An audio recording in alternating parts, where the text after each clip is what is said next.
Graça e paz, irmãos. Amém. Mais uma vez. Que bom nós estarmos aqui nessa manhã. E eu já quero pedir para que os irmãos abram suas Bíblias em Provérbios 16, 3. E deixem aberta. Pai, em nome de Jesus, eu quero orar nessa manhã e entregar agora em tuas mãos a minha vida. A vida de cada um que está aqui, ó Pai. A vida de cada irmão, de cada irmã, de cada homem, cada mulher, cada casal. E que o Senhor possa nesse momento trabalhar com cada coração aqui. Tira de nós todo o espírito de dispersão, ó Pai. Tira de nós tudo aquilo que possa impedir de nós ouvirmos e sermos abençoados pela Tua palavra. Cuida, Pai, de cada um de nós. É o que eu oro e te agradeço em nome do Senhor Jesus. Amém? Provérbios 16, 3 diz assim: consagre ao Senhor tudo o que você faz, e os seus planos serão bem-sucedidos. Amém? Isso aqui é só o comecinho, que eu quero estar falando em outro tema nessa manhã. Mas, primeiramente, eu quero colocar para nós que nós devemos nos consagrar ao Senhor. E o que é se consagrar ao Senhor? É dedicar algo a Deus. Se consagrar a alguém, se dedicar a alguém, é quando você se separa para aquela situação. Então, para mim poder me dedicar ao Senhor, me consagrar ao Senhor, eu vou ter que muitas vezes abandonar aquilo que pode fazer com que eu não agrade ao Senhor. É necessário eu fazer isso. E lá em Levítico, não precisa abrir lá no capítulo 20, você vai vendo, que lá houve falando da consagração. E tudo no Velho Testamento era consagrado ao Senhor.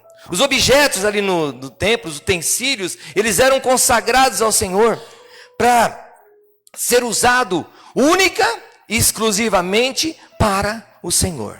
Não tinha aquele negócio de pegar o instrumento, o utensílio que era do tabernáculo do Senhor, da casa do Senhor, e usar lá em casa, usar lá no mundo. Não, era exclusivo para a casa do Senhor.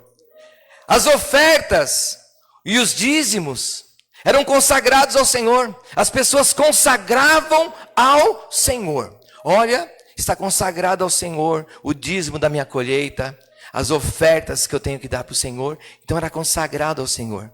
Alguns dias para as festas eram consagrados ao Senhor. Naquele dia eles não faziam nada. Aquele dia era totalmente consagrado ao Senhor.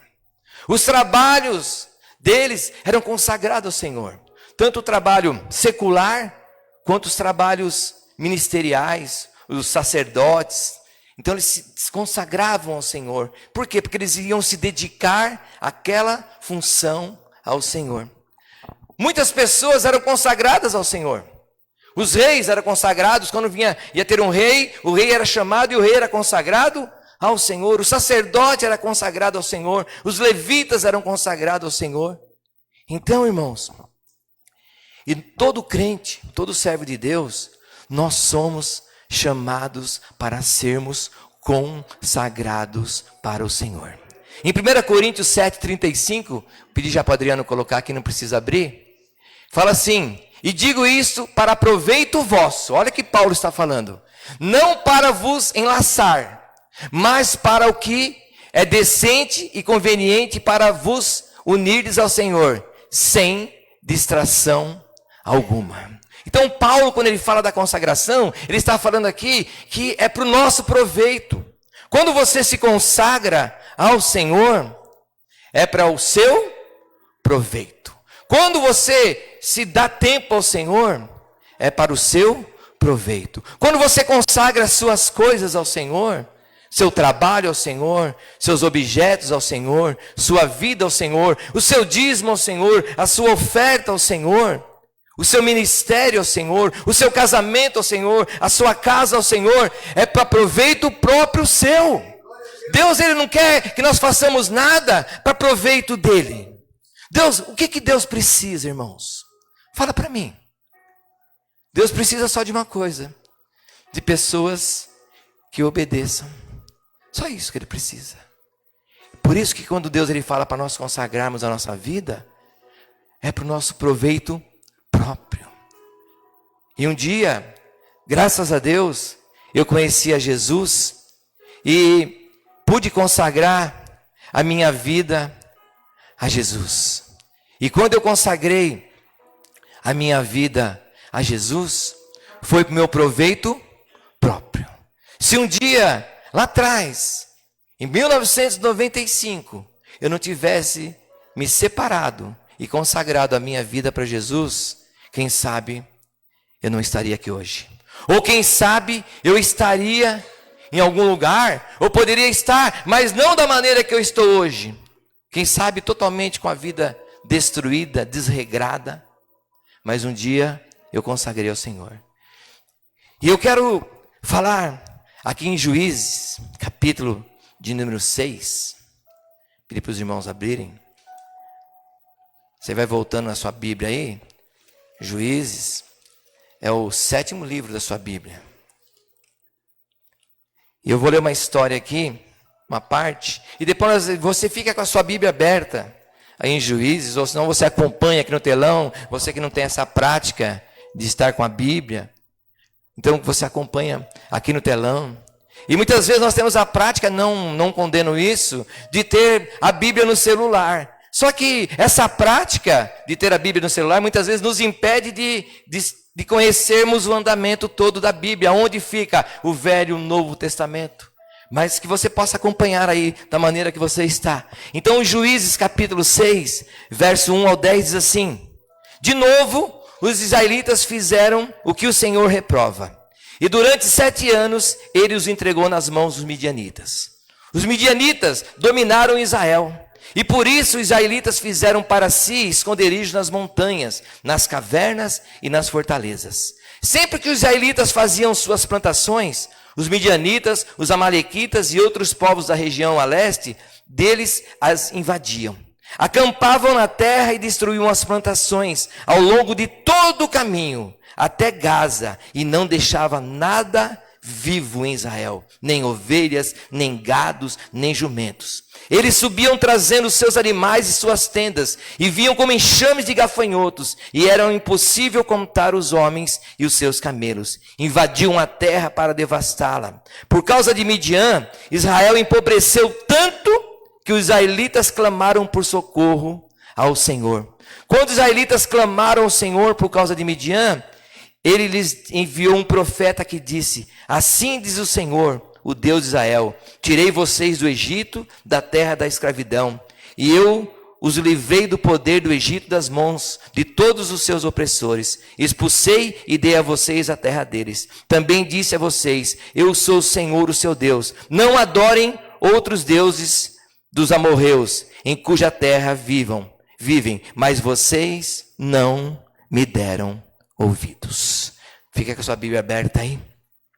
O que está acontecendo aqui na história, irmãos? O povo de Israel, praticamente aqui já estava no 7º ano.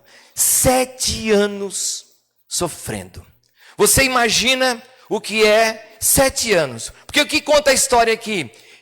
Os midianitas, quem são os midianitas? São os nômades, aquelas pessoas que vivem e moram no deserto. Só que eles vivem no deserto e moram no deserto, mas eles não plantam nada. Eles não fazem nada. Eles faziam o quê? Eles ficavam o tempo todo esperando o povo de Israel. A tribo, praticamente, aqui nós estamos falando da tribo de Manassés. Eles plantavam. E na hora que eles estavam para colher tudo aquilo que eles plantaram, o que acontecia? Vinham os midianitas. E a Bíblia fala que eles vinham como gafanhotos. E eles acampavam ao redor. E eles acabavam com tudo. Ele pegava toda a plantação. Ele pegava tudo aquilo que eles semearam durante 1 ano. E acabavam com tudo.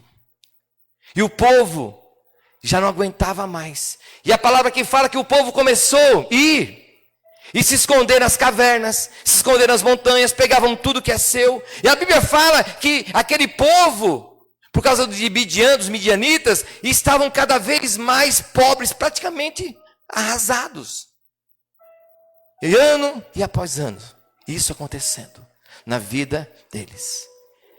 E Por causa do que isso estava acontecendo na vida deles? Por causa da consagração. Deus havia falado para eles: olha, quando vocês forem para a terra que eu vou vos dar, lá vocês não comecem a cultuar os outros deuses. Não comecem a cultuar os deuses dos amorreus. E eles começam a cultuar outros deuses. E a Bíblia fala que Deus, não que Deus pega e dá de bandeja, Deus entrega de bandeja, não é isso. É que quando eles cultuavam outros deuses, eles deixavam Deus de lado e eles começaram a colocar a fé deles, a confiança deles na plantação que eles tinham em outros deuses, nos deuses dos amorreus. Eles colocavam o gado dele, a confiança no gado dele, nos outros deuses.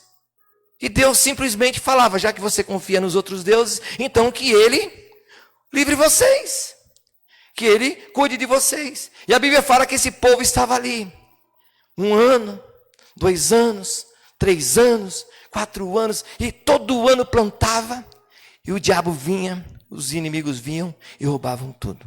E muitas vezes na nossa vida pode estar acontecendo isso.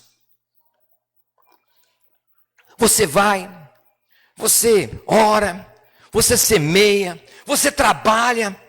Trabalha, quando eu falo do trabalho secular, a pessoa trabalha, faz as coisas, prepara tudo. Na hora que ela pensa que está tudo bem, vem um vento que ela não sabe de onde, uma situação que ela não sabe de onde, e tudo aquilo que ela angariou, tudo aquilo que ela juntou, tudo aquilo que ela fez, todo aquele trabalho que ela fez na sua casa, na sua vida secular, de repente vai tudo por água abaixo. E ela fala: mas o que está acontecendo? E ela, novamente, ela começa de novo. Quem já começou de novo aqui? Vai fazendo algo. E começa de novo. De repente começa, faz. E aí, de repente a mesma situação. E esse povo estava assim. E muitas vezes essas situações na nossa vida faz com que nós venhamos a desanimar. Como aconteceu aqui com esse povo, com essa tribo. Eles começaram a desanimar. E começaram a largar tudo e ir embora. Só que Deus, irmãos, Deus, Ele é um Deus que Ele quer nos animar. Deus, Ele quer mudar a nossa história. E Deus, o que Deus queria o tempo todo aqui, era mudar aquela história. Porque Deus não estava lá sentado no trono dele, olhando os midianitas atacarem o povo dele e dando risada, achando lindo. Deus não é assim. Deus, Ele é amor. E muitas vezes, Deus, Ele olha para a nossa vida e Ele não está feliz em ver que muitas vezes nós temos perdas. Nós trabalhamos, angariamos, juntamos, tentamos fazer e de repente vai tudo por água abaixo. E Deus não fica feliz. Muitas pessoas podem até achar: poxa, Deus, Ele deve se agradar de ver a minha derrota. Não, Deus não se agrada em ver a derrota de ninguém. Por isso que Ele fala: nós somos mais que vencedores. Deus, Ele quer nos fazer pessoas vencedoras. Não é, eu não estou pregando autoajuda, eu estou pregando Bíblia, porque Deus, Ele quer nos fazer vencedores. E aqui, conta que eles faziam tudo isso. E nesse momento aqui da história, o que está acontecendo? Tem um rapaz chamado Gideão. E Gideão, ele vê toda aquela situação e ele tenta arrumar uma saída. Porque ele precisava manter a casa dele, ele precisava manter a família dele. E de repente, quando os midianitas vieram, o pouco de trigo que Gideão conseguiu pegar ainda, que sobrou, ele foi lá e se escondeu lá no lagar. Um lugar onde se prensa as uvas, porque o trigo tinha que ser batido na eira. Fala assim, um lugar espaçoso, um lugar aberto, onde o vento bate para poder levar as folhas, para poder fazer a limpeza do trigo. Então tinha muitas coisinhas para tirarem, mas ele não tinha como fazer. E ele foi até lá no lagar para poder prensar e debulhar o trigo. Só que tem algo, irmãos. Muitas vezes nós estamos assim. Nós estamos com pouco que sobra. que o inimigo não levou, nós temos que nos esconder em algum lugar para poder impedir com que o inimigo roube aquilo que sobrou, um pouquinho que sobrou. Muitas vezes podemos viver assim, mas Deus, irmãos, Ele nunca nos abandona. No versículo de número 11 do capítulo 6 de Juízes, fala assim: então o anjo do Senhor veio e sentou-se sobre a grande árvore de Ofra, que pertencia ao Abiesrita Joás, que é o pai de Gideão. E Gideão estava malhando o trigo num tanque de prensar uva para escondê-lo dos midianitas. Irmãos, às vezes nós achamos que Deus não está vendo, mas o Senhor sabia onde Gideão estava e o que Gideão estava fazendo. E o Senhor sabe onde eu estou, e o Senhor sabe onde você está. E Deus sabe o que é que nós estamos fazendo, o trabalho que nós temos tido para poder, quem sabe, manter aquele pouquinho que tem sobrado. Que o inimigo, escondendo do inimigo a pouca esperança que sobrou muitas vezes em nosso coração. A pouca alegria. Porque aquele fecho de trigo ali representava, quem sabe, a pouca alegria que sobrou para Gideão, a pouca esperança, a pouca paz. E ele estava num lugar bem escondidinho, malhando aquilo ali, cuidando daquilo que sobrou. E muitas vezes nós achamos que Deus não está vendo, mas Deus está vendo onde você está. Quem sabe você está ali no lugar. Muitas pessoas podem falar, mas não é o lugar certo de malhar o trigo, porque lá é o lugar de pisar uvas, mas é o lugar que sobrou para Gideão. E muitas vezes sobra um lugar para nós. E Deus, Ele sabe o lugar que nós estamos. Eu estava preparando essa pregação e eu lembrei. Quando eu me converti, a minha família que eu tinha, eles não aceitavam a minha conversão. E eles caçoavam de mim. Então, eu não tinha espaço para orar no meu quarto.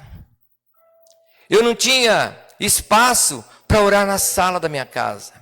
Eu não tinha espaço para orar na cozinha. E muitas vezes, para não ser debochado, e não caçoarem de mim, e não me julgarem, agora virou crente. O espaço que sobrou muitas vezes para mim foi dentro do banheiro. Porque lá eu podia entrar e fechar a porta, e ali eu dobrava o meu joelho. Ali, muitas vezes, foi o meu lagar. Ali, muitas vezes, foi o lugar que eu levei a minha pouca esperança que eu tinha, a pouca paz que eu tinha. Só que Deus estava vendo, e Deus está vendo onde você está. Amém? Quem crê nisso? E Deus sabe o que você está fazendo. Deus sabia o que Gideão estava fazendo. Gideão simplesmente estava tentando se manter.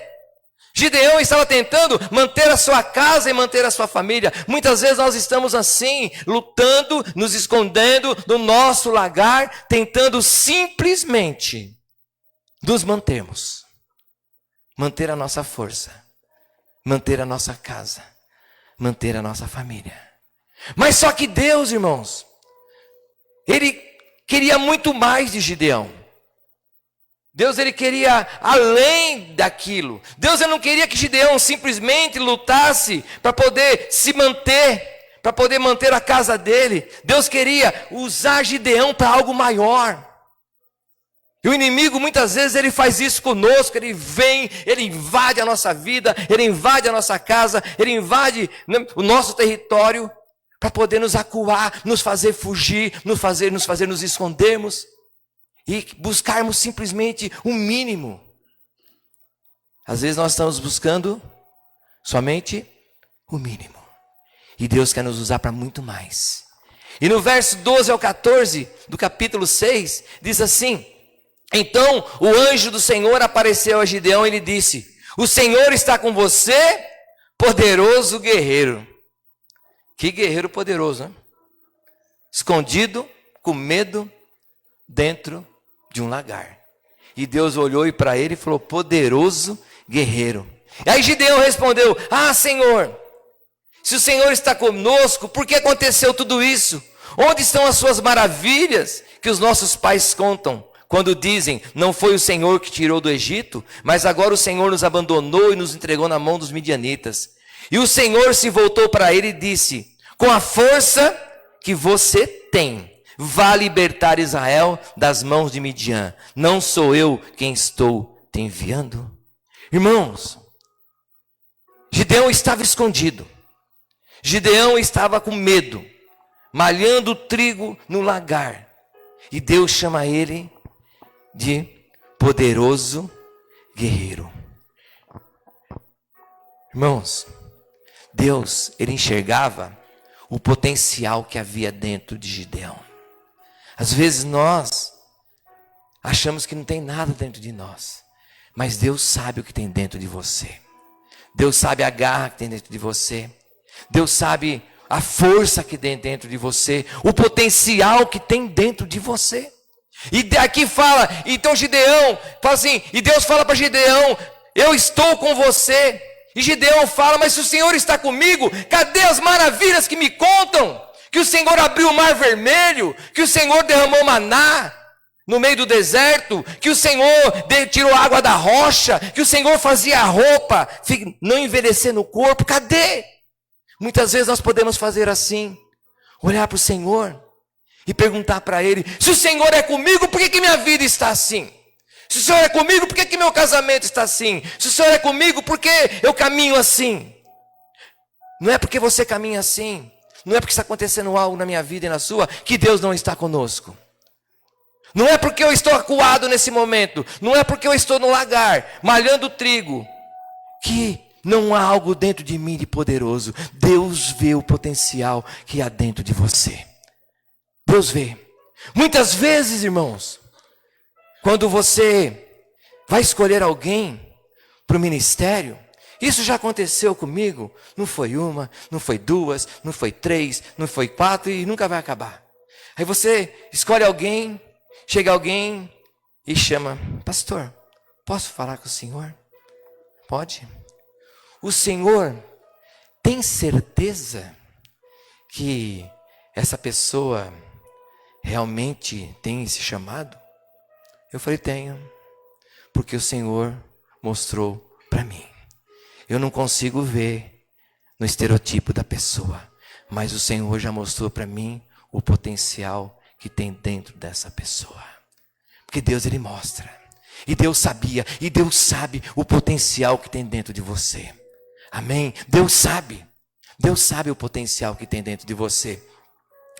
Só que Gideão, para ele poder usar aquele potencial que tinha dentro dele, ele precisava passar, né, por cima das suas limitações.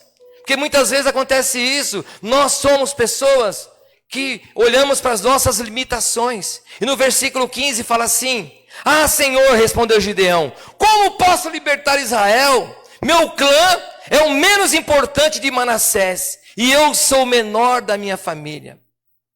Irmãos, e Deus, ele fala para ele, eu estarei com você, respondeu o Senhor, e você derrotará todos os midianitas como se fossem um só homem. Quando Deus fala para Gideão, chama ele de guerreiro valoroso, fala que ele vai lá vencer naquela força, ele olha para Deus e fala, Senhor, mas eu sou da menor tribo. Ele era da menor tribo, a tribo de Manassés, aquela tribo que foi dividida ao meio. E ele falou assim, além de eu ser da menor tribo, o meu clã, que era a família dele, dentro da tribo, é o menor. E na minha casa, eu sou o menor. Olha que coisa. Ele precisava vencer essas limitações. Muitas vezes, o que acontece? Nós achamos que nós não vamos conseguir, que nós não podemos.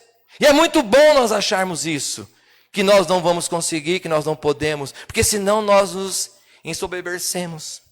Ah, eu posso, eu faço. Mas eu tenho que entender isso, eu tenho que vencer essas limitações, porque Deus é conosco. Deus, Ele quer usar a nossa vida.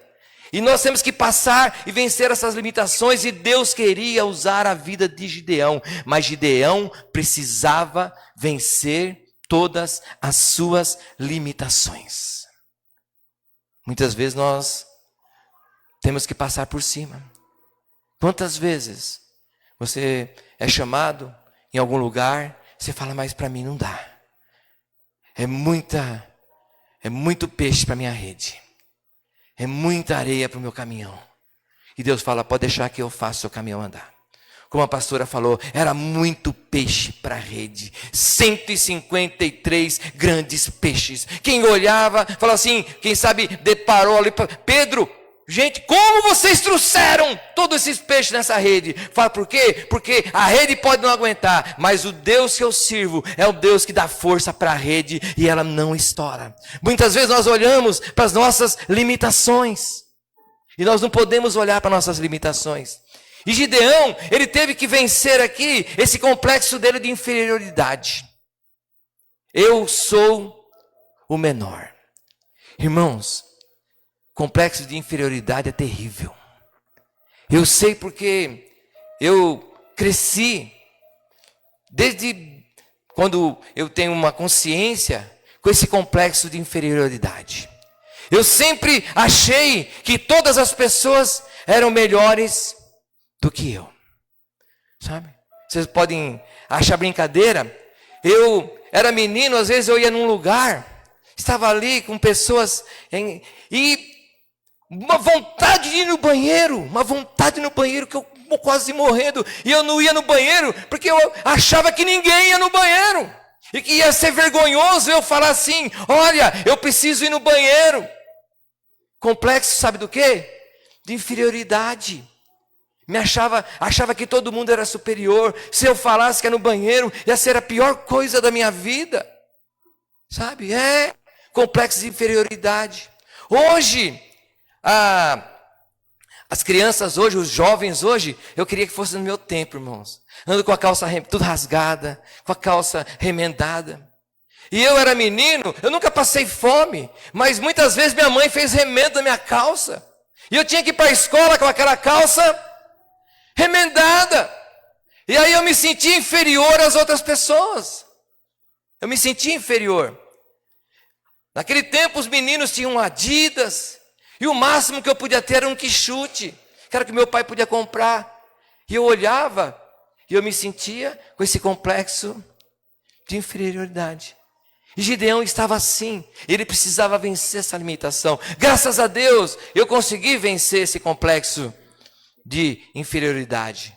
Porque eu aprendi que maior é o que está comigo do que o que está no mundo. Que não adianta nada ter tantas coisas, ser tão superior, mas perante o reino de Deus, eu sou inferior a tudo.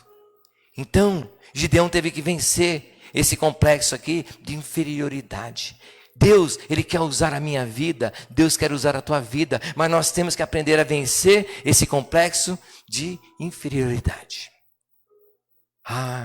E na Bíblia, tantos homens que Deus queria usar, e eles tiveram que vencer. Moisés, quando Deus chama Moisés, lá tem Êxodo capítulo 6, Deus chama Moisés, olha Moisés, você vai lá falar com o faraó que você vai libertar o meu povo. Aí Moisés fala assim, Senhor, eu não sei falar direito. A sua tradução, depois se você ler, vai falar, sou pesado de palavra. Alguns dizem que ele era gago, mas ele era um complexo de inferioridade. Quem sabe ele olhava, ele se sentia inferior, por quê? Porque ele não sabia falar direito. A pastora estava lá na praia, depois eu voltei, o rapaz estava lá, um ex-dependente químico vendendo sacos de lixo na praia. Você vê que ele tinha uma recuperação. E ele falou para a pastora que ele tinha vergonha, porque os dentes dele, por causa das drogas, se estragaram.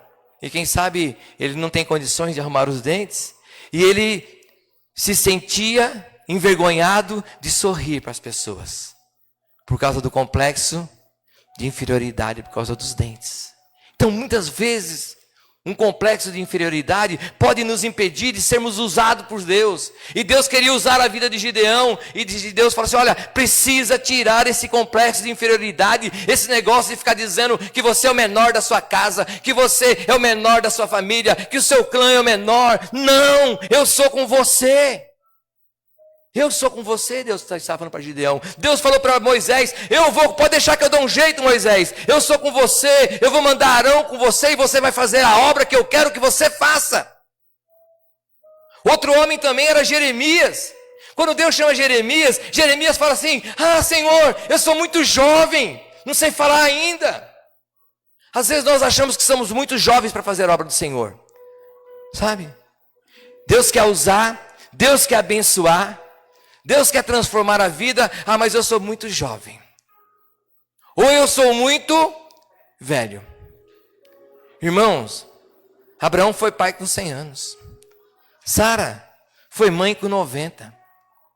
E Abraão ainda, depois que ele foi pai, ele viveu mais 40 anos com Isaac. Ele viu Isaac crescer. Ele viu chegar a esposa de Isaac.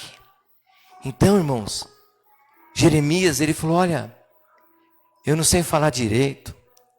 Eu sou muito jovem. E Deus quer usar. E muitas vezes, nós nos limitamos por causa, quem sabe, de um complexo de inferioridade. De achar que se eu for fazer ali, tem gente melhor. Não importa, irmãos. Não importa nada. Aquilo que você tem na mão, você tem que usar. Diz que tem uma multidão. Jesus estava ali e tinha uma multidão, Jesus fazendo milagres. E de repente perguntaram para Jesus, Senhor, e agora? Como que faz? O povo está com fome. O povo está aqui, sedento de comer, não tem pão. Será que tanto de dinheiro dá para comprar? Aí apareceu, só tem aí um menininho. Tem um menininho. Ele tem 5 pães e 2 peixinhos. Ele podia ter falado, só tem isso aqui, 5 pães e 2 peixinhos. Com um complexo de inferioridade. Ele falou, não, está aqui, ó. Eu tenho 5 pães e 2 peixinhos. E com 5 pães e 2 peixinhos, Deus alimentou toda aquela multidão. Então, nós temos que deixar de lado esse complexo de inferioridade. Que eu não sei falar direito, que eu não sei ler direito, que eu sou fraquinho, sabe? Todo mundo conhece a história, né? Do Zé Fraquinho. Zé Fraquinho, ele estava na igreja, todo mundo ia conversar com ele. Ô Zé, ora para outra pessoa. Não, eu não sei orar, não. Eu sou tão fraquinho, sabe? O Zé Fraquinho. Olha, precisa pregar a palavra para matar uma pessoa. Eu não sei não, eu sou tão fraquinho. Tudo para ele era fraquinho, sabe? Precisa fazer uma visita no hospital. Não vou não, eu sou tão fraquinho. Precisa fazer um discipulado lá na praça. Não vou não, eu sou tão fraquinho. E um dia ele está na igreja, pastor pregando. Manifesta um demônio no meio do culto, voando cadeira para tudo quanto é lado. Parecia o pastor Nelson quando se converteu. Voava cadeira para tudo quanto é lado. E de repente o demônio falou assim, eu vou pegar alguém nessa igreja. Eu vou acabar com alguém nessa igreja. E todo mundo ali. E ele falou, vou pegar o mais fraquinho. Aí o Zé Fraquinho falou, sai daqui em nome de Jesus. O demônio saiu, foi expulso. Aí ele descobriu a força que ele tinha. E muitas vezes nós estamos assim, estamos limitados. E Deus, ele quer tirar essa limitação das nossas vidas. E Gideão, o que ele fez? Gideão, então, quando Deus aparece para ele, fala, olha, eu quero te usar, eu quero mudar a tua vida, eu não quero simplesmente que você fique malhando trigo aqui no lagar escondido para levar comida para sua família, eu quero que você abençoe todo o povo, eu quero que você arranque todo esse meu povo do cativeiro, eu quero ver esses midianitas agora derrotados em nome de Jesus. É isso que Deus queria de Gideão. E Gideão, o que ele faz? Ele toma uma atitude. E nas nossas vidas, às vezes você está falando assim, pastor, o senhor está pregando, falando que Deus quer me usar, mas como que eu vou saber que Deus quer me usar? Faça como Gideão. Gideão fez o quê? Gideão, ele pede um sinal para Deus. Ele teve uma atitude, ele pede um sinal para Deus. Ele fala aqui no versículo de número 17. E Gideão prosseguiu, se de fato posso contar com teu favor, dá-me um sinal de que és tu que está falando comigo. Então muitas vezes, será que é Deus falando comigo? Pede um sinal para ele. Pede um sinal. Que sinal? Não sei. Pede um sinal. Eu já pedi tanto sinal para Deus. E Deus deu o sinal que eu pedi. Nós temos que aprender isso. A pedirmos sinais para Deus. O que o Senhor quer que eu faça? E ele pediu um sinal para Deus. E lá no capítulo 6, aqui no capítulo 6, do versículo 36 ao 40, que eu não vou ler tudo, ele, de novo ali, ele vai pedir um sinal para Deus. Quando Deus fala para ele que vai usar mesmo, ele fala, Senhor, olha, se o Senhor vai me usar, vamos fazer assim, ó, eu vou colocar uma lã à noite, aqui. Se é o Senhor mesmo que está falando que quer me usar, quando eu acordar de manhã, essa lã vai estar ensopada. E o chão vai estar totalmente seco. E quando ele acordou de manhã, a Bíblia fala que ele foi até ali. Ele pegou a lã, ele pegou uma tigela, e ele torceu a lã e encheu uma tigela de água do orvalho. E o chão estava todo seco. Glória a Deus, né, irmãos? Aleluia. Muitas vezes nós pedimos um sinal para Deus e Deus, ele dá o sinal. E nós falamos para Deus, será? Gideão também foi assim, irmãos. Gideão também falou, Senhor, olha, não é querendo duvidar do Senhor, sabe? Acho que ele chamou o Senhor de lado assim para ninguém ouvir. Você sabe o que é, Senhor? O Senhor fez o que eu falei, né? O Senhor molhou toda a lã, o chão ficou sequinho. Mas dá para o Senhor dar uma reforçadinha. Deus falou, mas o que você quer, Gideão? Vamos fazer assim. Eu vou, nessa noite de novo, eu vou colocar lã. E quando eu acordar de manhã, a lã vai estar sequinha. E o chão todo molhado. Aí é o Senhor mesmo. E quando ele acorda de manhã, como que está? A lã seca e o chão todo molhado. Então, quando nós pedimos sinais para Deus, às vezes nós pedimos um sinal para Deus e Deus fala. E nós falamos, mas eu pedi um sinal para Deus e Deus, será que é mesmo? É. Deus está mandando falar para você que entrou aqui nessa manhã. Você não pediu um sinal para Deus? Deus está dando sinal para você. Deus está dando sinal. E nós temos que estar atentos. E tem pessoas que muitas vezes ela não está conectada com Deus. Tem pessoas que, como ela não fez um curso para tirar a carteira de habilitação, a CNH, ela anda na rua, para ela é só placa, ela não sabe de nada. Ela vê lá, o que é esse E com risco? O que é esse E com 2 riscos? O que é esse negocinho que parece um monte de trilhozinho assim? O que é? Ela não sabe o que é. Ela não sabe que é sinalização de estrada férrea, proibido estacionar, proibido parar e estacionar. Ela passa na estrada, vê lá um desenho de uma árvore. Olha que bonitinho, colocaram uma arvorezinha toda torta, com um monte de risquinho. Ela não sabe que está falando que é vento lateral para a direita, vento lateral para a esquerda. Ela vê um monte de setinha, tudo encurvadinho assim. Ela nem imagina o que é. Está mostrando que tem uma curva acentuada, que você vai ter que tomar cuidado, diminuir a velocidade, porque são os sinais. E Deus, Ele nos dá sinais. Basta eu pedir. Então, quando eu começo a conhecer a palavra dEle, aí eu vou conhecendo todos os sinais. Isso aqui é como se fosse aqueles livrinhos da autoescola, onde eu aprendo as sinalizações que Deus tem para a minha vida. E Gideão, ele pediu um sinal. Então, peça um sinal. Se você precisa de um sinal que Deus quer te usar, peça um sinal para Ele que Ele vai te dar. O que Gideão faz? Gideão também tomou outra atitude. No versículo 18 ao 23, já estou terminando, irmãos. Peço que não vás embora, até que eu volte e traga minha oferta e coloque sobre ti. E o Senhor respondeu, esperarei até você voltar. Gideão foi para casa, preparou um cabrito e com uma arroba de farinha fez pães sem fermento. Pôs a carne num cesto e o caldo numa panela. Trouxe para fora e ofereceu-os ele numa grande árvore. E o anjo de Deus lhe disse, apanhe a carne e os pães sem fermento, ponha sobre essa rocha e derrame o caldo. Gideão assim o fez. Com a ponta do cajado que estava em sua mão, o anjo do Senhor tocou a carne e os pães sem fermento. O fogo subiu da rocha, consumindo a carne e os pães, e o anjo do Senhor desapareceu. Quando Gideão viu que era o anjo do Senhor, exclamou, Senhor soberano, viu o anjo do Senhor e a sua face, e disse-lhe, porém, o Senhor, paz seja com você, não tenha medo, você não morrerá. Irmãos, nós temos que tomar uma atitude também. Nós temos que pedir um sinal para Deus, e temos que trazer uma oferta para Deus.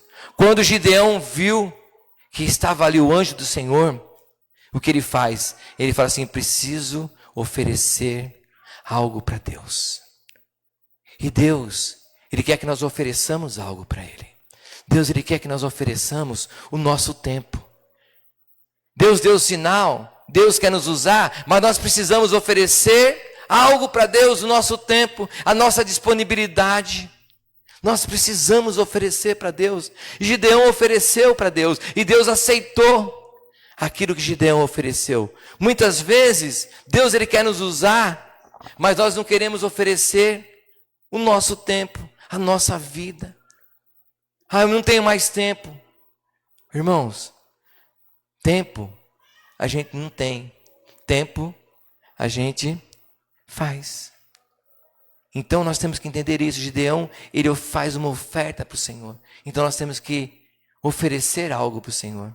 Às vezes a pessoa oferece, não estou falando que você não oferece nada. Já ofereci, Senhor, está aqui, ó. Às vezes Deus colocou algo no coração, pediu um sinal para Deus e Deus colocou. Faz isso.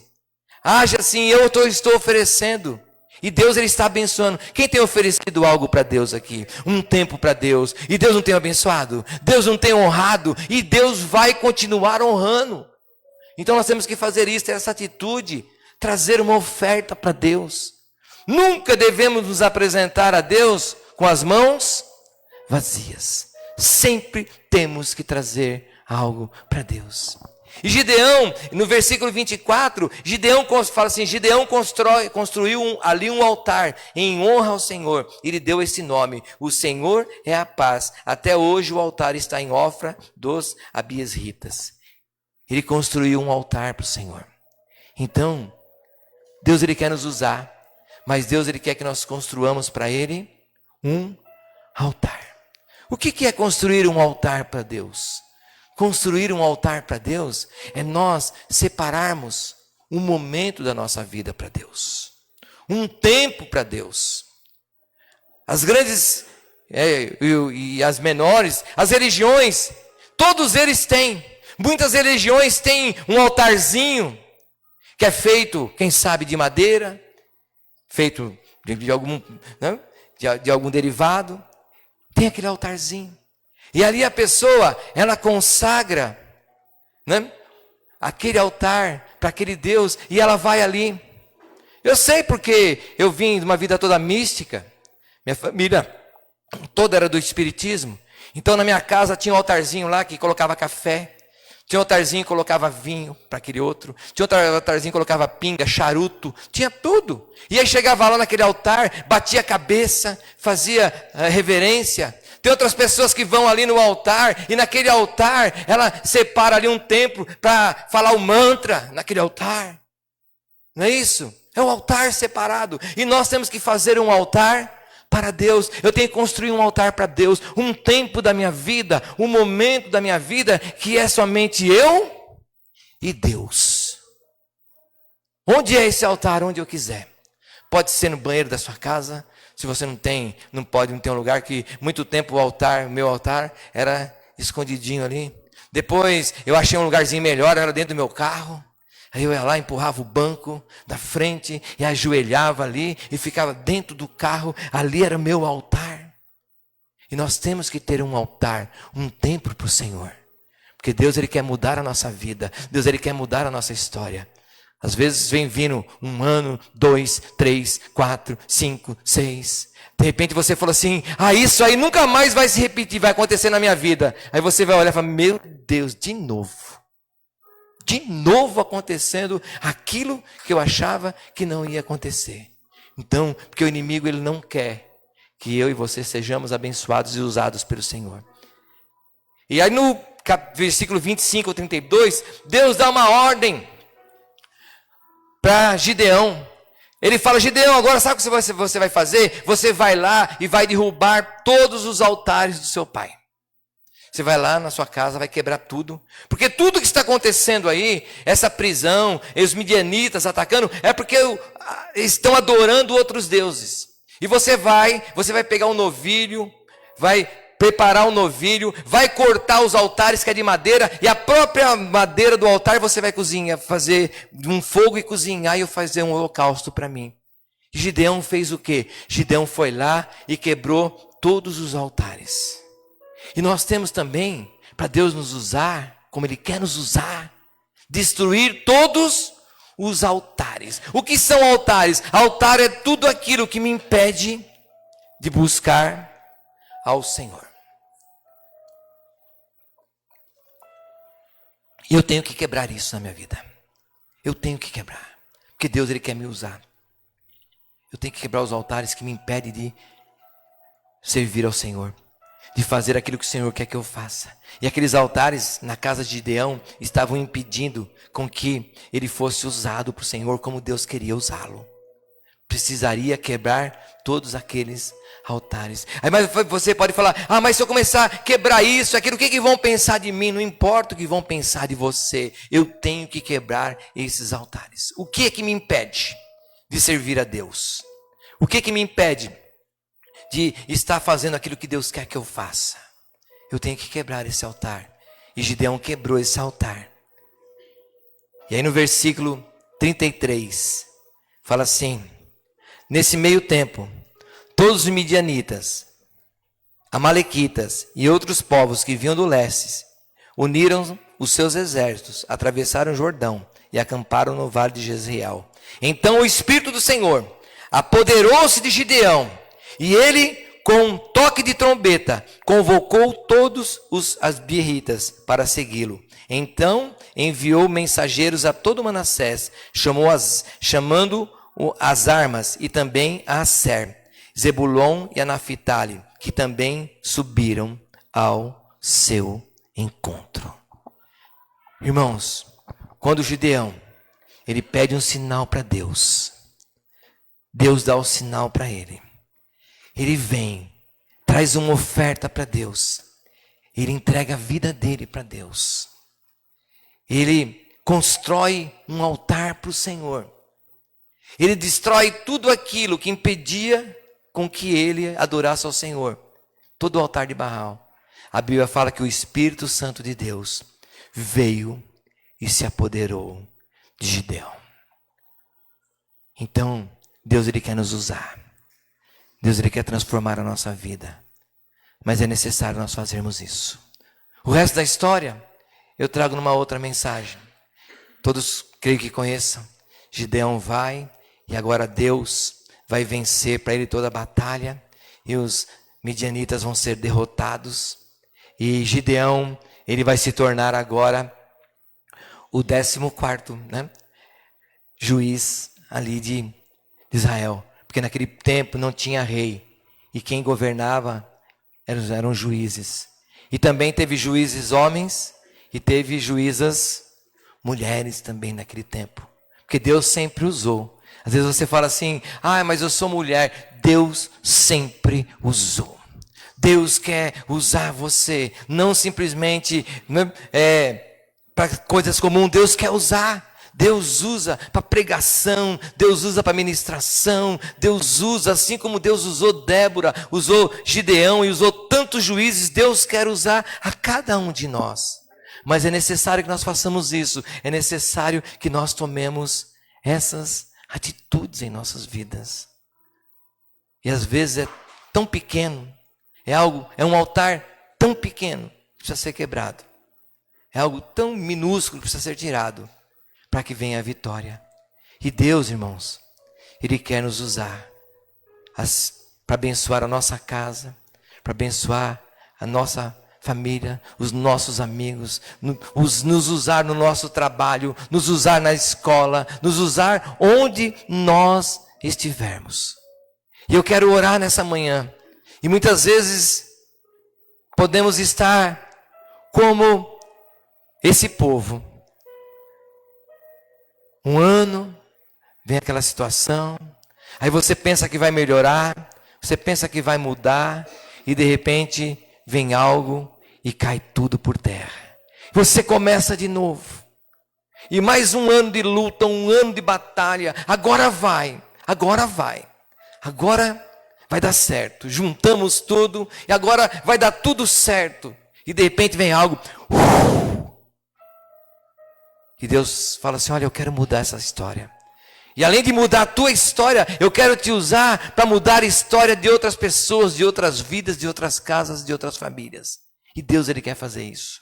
Mas é necessário nós agirmos como Gideão agiu. Gideão, ele tomou uma atitude. Gideão creu que Deus estava com ele. Que Deus, mesmo naquela limitação dele, Deus sabia o que ele estava fazendo. Gideão creu no potencial que Deus viu dentro dele, que existe um potencial dentro de você. Mesmo que você nesse momento se sinta a pessoa mais derrotada desse planeta, existe um potencial dentro de você e Deus está com você. Mas você precisa vencer suas limitações. Não deixe com que as limitações façam que você continue parado, travado, escondido, malhando aquele pouquinho de trigo no lagar. Sabe o que Deus quer fazer comigo e com você? Deus quer nos colocar na eira. E nós ali malharmos o trigo, porque o inimigo não vai ter como roubar mais. O inimigo vai ser vencido e o inimigo vai ser derrotado em nome de Jesus. Amém? Então se você se sente assim muitas vezes, derrota atrás de derrota, vitória não vem em alguma área da sua vida ou em várias áreas, eu gostaria de orar nesse momento. E se você quer ser usado por Deus, fala, Senhor, eu quero ser usado. Eu quero ser como Gideão, não simplesmente usado para manter a minha casa, manter a minha família, mas ser usado para outras casas, para outras famílias e ser usado em todos os lugares que eu estiver. Então, quero pedir para você se colocar em pé e nós vamos orar ao Senhor. E que você, nessa manhã, é manhã de ceia, que você consagre nesse momento a sua vida ao Senhor. Que você, se você se sente uma pessoa limitada, se você sente uma pessoa, como eu falei aqui, com algum complexo, entrega nas mãos do Senhor. Fala, Senhor, não, eu posso, Senhor Deus. Eu não estou vendo, eu não estou sentindo, mas eu sei que dentro de mim há algo que o Senhor pode despertar. Há algo que o Senhor pode fazer com que se torne grande. E se você quer ser usado pelo Senhor, fala para Ele, Senhor, eu quero ser usado pelo Senhor, em nome de Jesus. E Deus, Ele vai mudar a tua vida. Deus, Ele vai transformar a tua vida, a tua casa e a tua família.